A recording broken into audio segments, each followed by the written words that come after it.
안녕하세요. 저는 작년에 첫 아이를 출산한 초보 엄마입니다. 임신을 준비하던 때만 해도 아이를 키우는 비용에 대한 걱정이 너무 컸어요. 하지만 실제로 아이를 낳고 키우면서 알게 된 다양한 국가 지원 제도들이 저희 가정에 큰 도움이 되고 있답니다.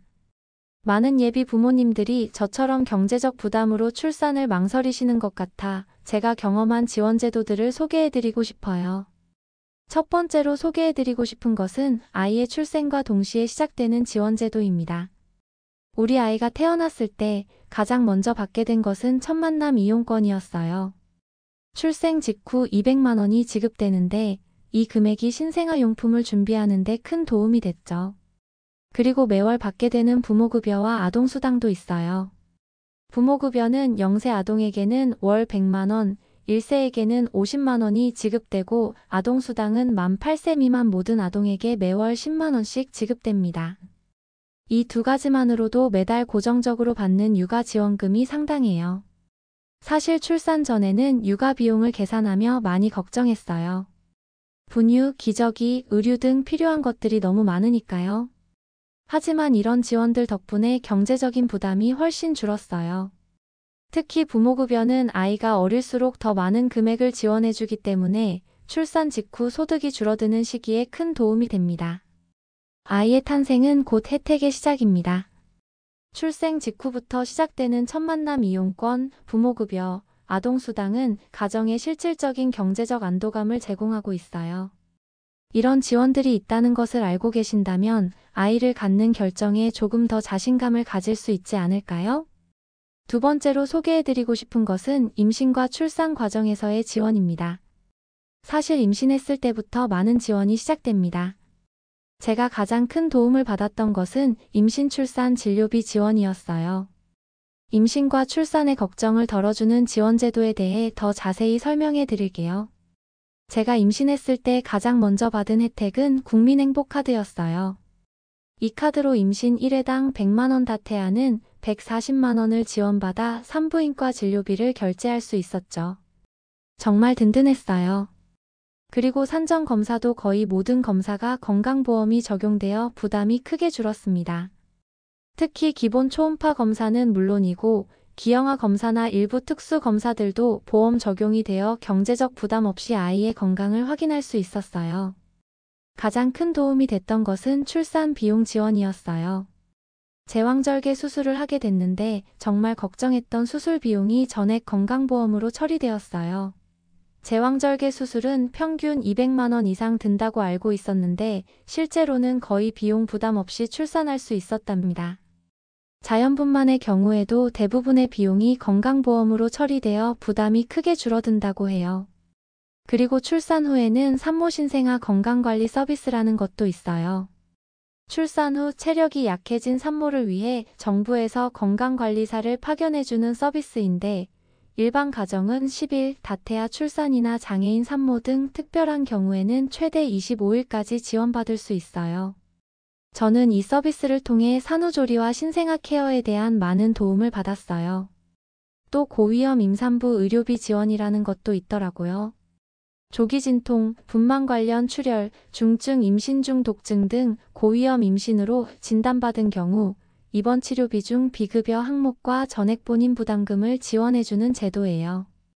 다행히 저는 이용할 필요가 없었지만 위험한 상황에 처한 임산부들에게는 정말 중요한 제도라고 생각해요. 그리고 한 가지 더. 청소년 산모 임신 출산 의료비 지원이라는 제도도 있어요. 만 18세 이하 청소년 산모를 위해 임신 출산 의료비를 120만 원까지 지원하는 제도랍니다. 어린 나이에 임신과 출산을 경험하는 산모들을 위한 특별한 배려라고 생각해요. 임신부터 출산까지 정말 다양한 지원 제도가 있더라고요. 이런 지원들 덕분에 경제적인 걱정보다는 건강한 출산과 아이의 성장에 더 집중할 수 있었어요. 임신부터 출산까지 걱정은 줄이고 건강은 지켜줍니다 라는 말이 실감 나더라고요. 세 번째로 소개해드리고 싶은 것은 임신이 어려운 부부들을 위한 지원 제도입니다. 저희 친구 부부가 이 혜택을 받았는데요. 저희 친구 부부가 3년 동안 아이를 갖기 위해 노력했지만 쉽지 않았다고 해요.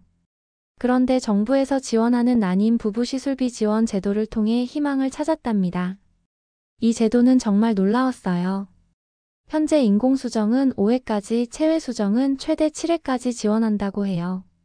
특히 체외수정은 신선배아 3회와 동결배아 3회, 그리고 배암이 형성 시 1회까지 지원해준다는 거예요. 지원 금액도 상당해요.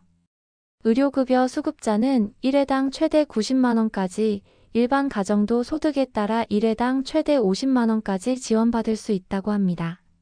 체외수정은 비용이 한 번에 수백만원씩 들기 때문에 이 지원이 없었다면 경제적 부담으로 포기했을 부부들이 많았을 거예요. 그리고 최근에는 난임 시술 과정에서 발생하는 약제비까지 건강보험이 적용되어 부담이 더 줄었다고 해요.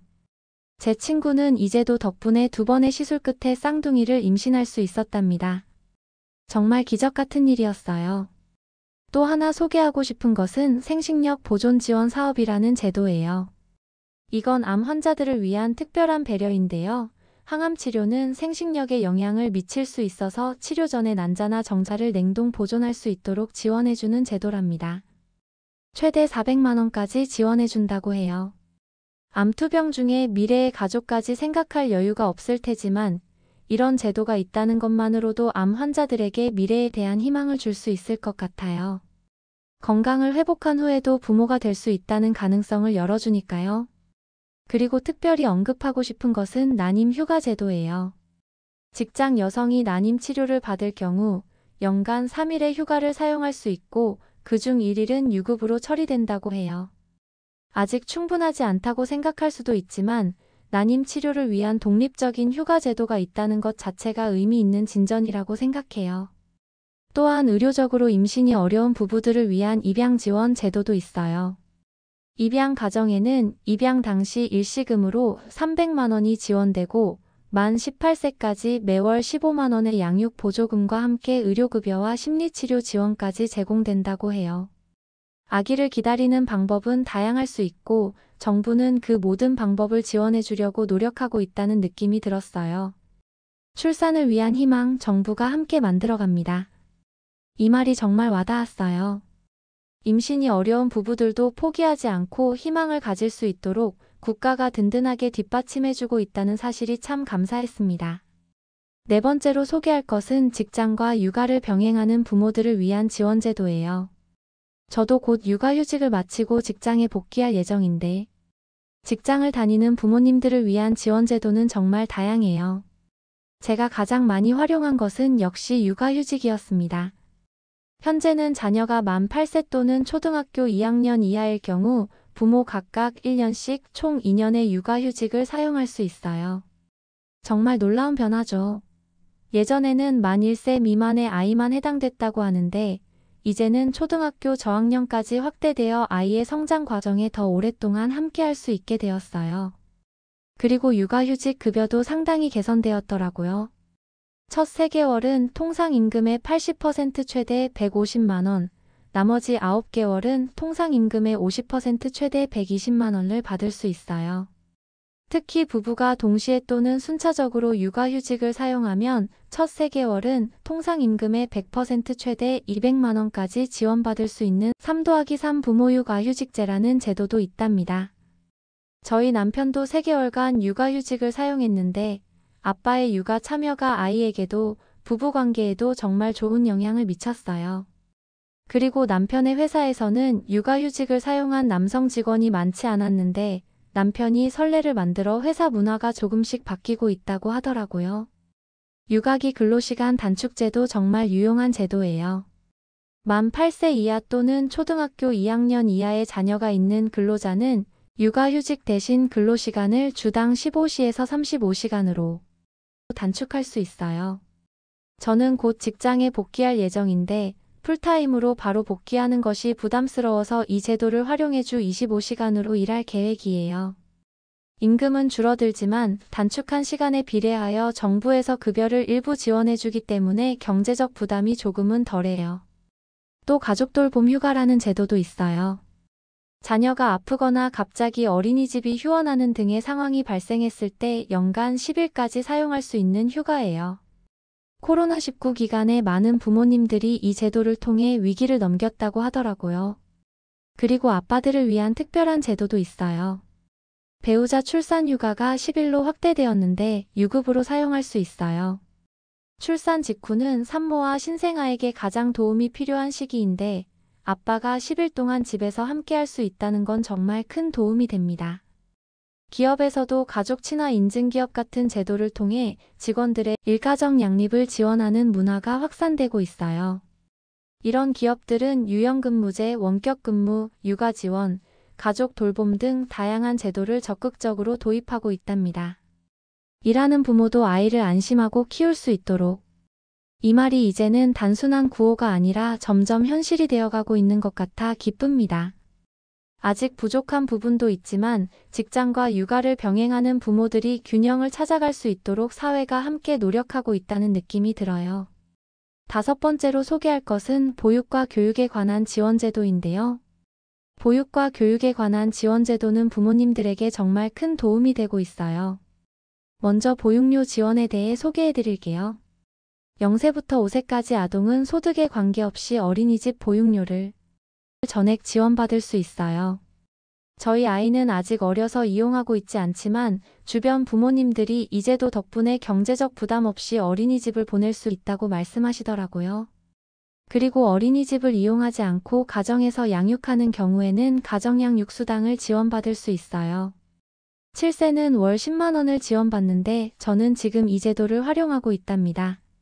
직접 아이를 돌보는 부모의 노력에도 경제적 가치를 인정해주는 느낌이라 고맙더라고요. 또 아이돌봄 서비스라는 제도도 있어요. 부득이하게 아이를 돌보기 어려운 상황이 발생했을 때 임시 돌봄이 필요하거나 틈새 시간에 돌봄이 필요한 경우 아이돌보미를 파견해주는 서비스예요. 소득 수준에 따라 비용의 일부 또는 전액을 지원받을 수 있어서 급한 상황에 정말 요긴하게 사용할 수 있답니다. 최근에는 다 함께 돌봄센터나 지역아동센터 같은 시설들도 많이 늘어나고 있어요. 학교 수업이 끝난 후에도 아이들이 안전하게 시간을 보낼 수 있는 공간이 마련되어 있어서 워킹맘, 워킹데디들에게 큰 힘이 되고 있답니다. 그리고 교육비 지원도 빼놓을 수 없어요. 현재 유치원은 만 3세부터 5세까지 아동에게 무상교육이 제공되고 있으며 초등학교와 중학교는 의무교육으로 수업료와 교과서비가 무료예요. 고등학교도 무상교육이 실시되고 있어서 입학금, 수업료, 학교 운영 지원비, 교과서비가 모두 지원된답니다. 특히 저소득 가정을 위한 교육급여와 교육비 지원 제도도 있어요. 교육급여는 중위소득 50% 이하 가구에 지급되며 초등학생은 연간 33만 원, 중학생은 46만 원, 고등학생은 56만 원을 지원받을 수 있어요. 또한 교육비 지원은 중위소득 60% 이하 가구의 급식비, 방과 후 학교 자유수강권, 교육정보화 지원 등을 제공하고 있답니다. 제가 정말 반가웠던 소식은 국공립 어린이집과 유치원 확충 계획이에요. 정부에서는 국공립 어린이집 이용률을 50%까지 높이겠다는 목표를 세우고 계속 확충하고 있어요. 국공립은 보육의 질이 높고 비용 부담도 적어서 많은 부모님들이 선호하시잖아요. 앞으로 더 많은 아이들이 질 좋은 보육 서비스를 받을 수 있게 되길 바라고 있어요. 양육의 무게, 이제는 나라가 함께 집니다. 이 말이 정말 와닿아요. 아이를 키우는 건 부모만의 책임이 아니라 사회와 국가가 함께해야 한다는 인식이 점점 확산되고 있는 것 같아 다행이라고 생각해요. 6번째로 소개할 내용은 아이를 키우기 좋은 집을 마련하기 위한 지원제도인데요. 아이를 키우면서 가장 큰 부담 중 하나는 주거 비용이죠. 특히 서울이나 수도권에 거주하고 계신 부모님들은 더 크게 느끼실 거예요.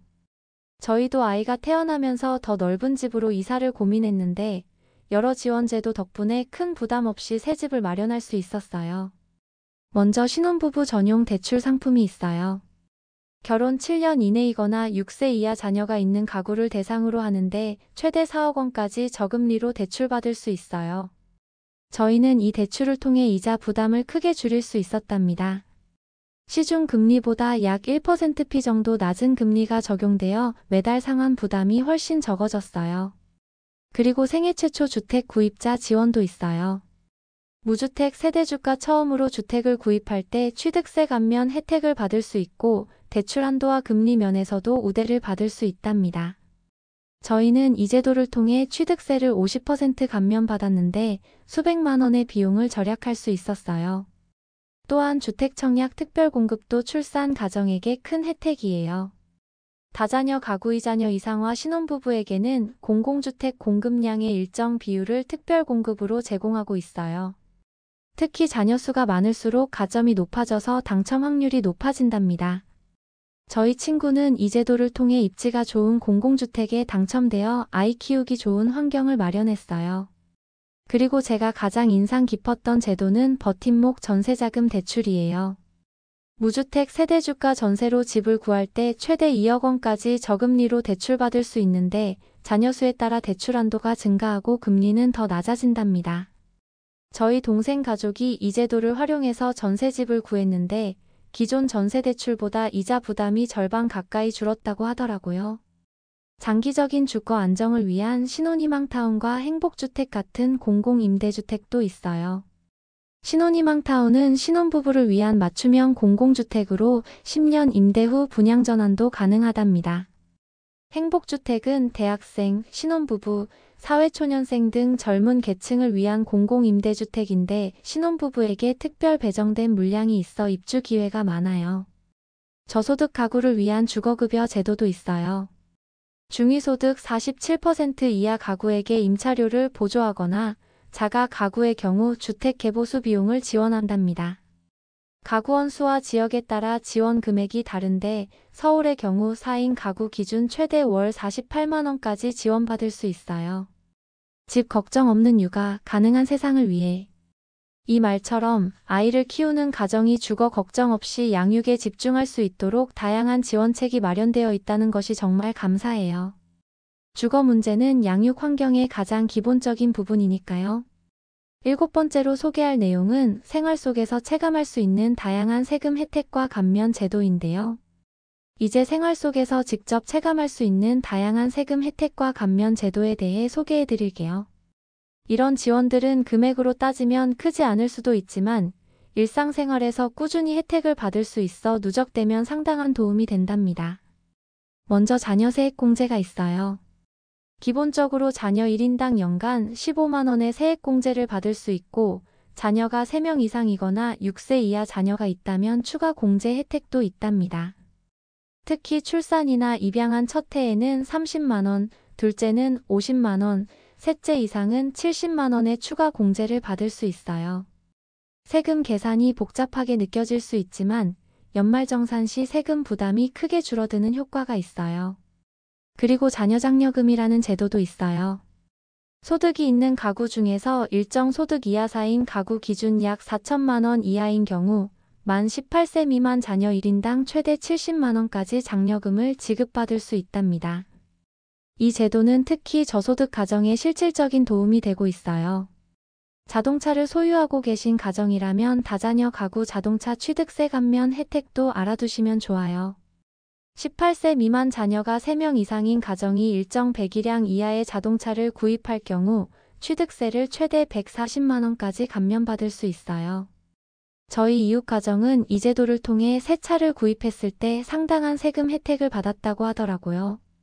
일상생활에서 매달 체감할 수 있는 혜택으로는 다자녀 가구 전기요금 감액이 있어요. 자녀가 3명 이상인 가정은 월 전기요금의 30% 최대 1만 6천 원을 감면받을 수 있답니다. 저희 집은 아직 해당되지 않지만 세 자녀를 키우는 친구는 이 혜택을 받아 매달 전기요금 부담이 줄었다고 해요. 또한 다자녀 국가장학금 우선 지원 제도도 있어요. 다자녀 가정 3자녀 이상의 대학생 자녀에게는 국가장학금 지원 시 우선순위가 부여되고 소득 기준도 완화된답니다. 아직 먼 미래의 이야기지만 아이들이 커서 대학에 진학할 때 큰 도움이 될 것 같아요. 특히 3자녀 이상 가정을 위한 다자녀 철도요금 할인도 있어요. 코레일에서는 3자녀 이상 가정의 부모와 자녀들에게 KTX, 새마을호 등 열차 요금을 30% 할인해 준답니다. 가족 여행 시 교통비 부담을 크게 줄일 수 있어 좋더라고요. 그리고 지역별로 다양한 다자녀 우대카드도 발급하고 있어요. 이 카드를 통해 지역 내 문화시설, 체육시설, 교통 등에서 다양한 할인 혜택을 받을 수 있답니다. 저희 지역에서는 공공수영장과 도서관 이용료 할인, 지역 축제 입장료 면제 등의 혜택이 있어요. 생활의 구석구석까지 아이 키우는 집에 혜택이 닿습니다. 이 말처럼 세금 감면부터 일상생활의 각종 할인까지 아이를 키우는 가정을 위한 다양한 지원 제도가 마련되어 있어요. 금액으로는 크지 않을 수 있지만 모든 혜택을 합하면 가계에 실질적인 도움이 된답니다. 지금까지 출산과 육아에 관한 다양한 지원 제도를 소개해드렸는데요. 마지막으로 이런 지원을 받기 위한 몇 가지 팁을 드리고 싶어요. 이런 다양한 지원 제도를 활용하는 데 있어 가장 중요한 것은 정보를 제때 아는 것이라고 생각해요. 저는 보건복지부의 복지로 웹사이트와 앱을 적극 활용하고 있어요. 이곳에서 내게 맞는 복지 서비스를 한눈에 찾아볼 수 있고 신청까지 가능해서 정말 편리해요. 또 읍면동 주민센터의 복지상담 서비스도 적극 활용하세요. 전문 상담사분들이 개인 상황에 맞는 지원 제도를 안내해 주시고 신청 방법도 친절하게 알려주셔서 큰 도움이 됐어요. 인터넷이나 앱 사용이 어려우신 분들은 특히 이 서비스를 추천해드려요. 아이를 키우는 것은 분명 쉬운 일이 아니에요. 하지만 이렇게 다양한 지원 제도가 있다는 것을 알면 조금은 더 자신감을 갖고 아이와의 시간을 즐길 수 있지 않을까요? 경제적인 부담이 줄어들면 부모로서 아이에게 더 집중할 수 있는 여유가 생기니까요.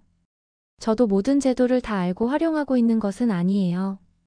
이 사연을 준비하면서 오히려 제가 몰랐던 혜택들을 더 많이 알게 됐답니다. 앞으로도 계속해서 정보를 찾고 공유하면서 더 나은 양육 환경을 만들어가고 싶어요. 여러분도 저와 함께 육아 여정을 즐겁게 이어가셨으면 좋겠어요. 이 채널에서는 앞으로도 육아와 관련된 유용한 정보들을 계속해서 나눌 예정이니 구독과 좋아요 버튼 꼭 눌러주세요. 그리고 알림 설정도 해두시면 새로운 콘텐츠가 업로드될 때마다 가장 먼저 소식을 받아보실 수 있답니다. 특히 다음 주에는 지역별로 다른 육아 지원 제도와 숨겨진 혜택들에 대해 더 자세히 알아볼 예정이니 많은 관심 부탁드려요. 여러분의 사연과 질문도 언제든 댓글로 남겨주시면 다음 방송에서 함께 이야기 나눌 수 있을 거예요. 오늘 저의 사연을 들어주셔서 감사합니다. 모든 부모님들과 예비 부모님들이 아이와 함께하는 시간을 더욱 행복하게 보내시길 바라며 정부의 다양한 지원 제도가 여러분의 육아 여정에 큰 힘이 되길 진심으로 응원합니다. 마지막으로 한 번 더 말씀드릴게요. 구독과 좋아요, 알림 설정 잊지 마세요. 여러분의 관심과 응원이 더 좋은 콘텐츠를 만드는 원동력이 됩니다. 다음 방송에서 더 유익한 정보로 찾아뵙겠습니다. 감사합니다.